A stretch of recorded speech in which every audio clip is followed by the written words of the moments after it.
এই চিত্র সম্বন্ধে আপনারা হয়তো অনেকেই জানেন, অনেকে জানেন না।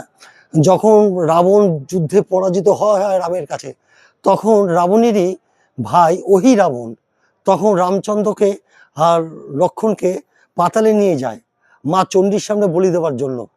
তখন সেই কথা হনুমানকে জানায় বিভীষণ।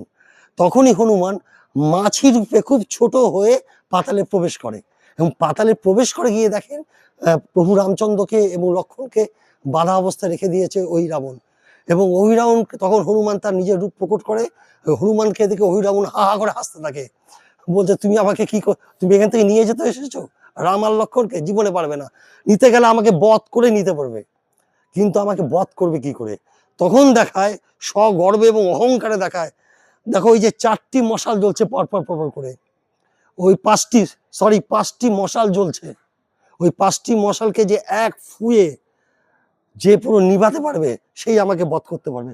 তখন স্বয়ং আমাদের হনুমানজি তখন এই রূপ ধারণ করে, সিংহ বরাহ এবং বিভিন্ন এই যে দেখুন এই পঞ্চরূপ ধারণ করে, এই পঞ্চমুখ দিয়ে ফু দিয়ে পঞ্চ প্রদীপ নিভিয়ে তারপর তার অহিরাবণের শক্তি নাশ করে তাকে বধ করে পাতাল থেকে আবার পৃথিবীতে নিয়ে আসেন আমাদের প্রভু রামচন্দ্রকে এবং লক্ষ্মণকে। সেই দেয়াল চিত্রটি সেই এখানে তুলে ধরা হয়েছে, দেখুন কত অপূর্ব।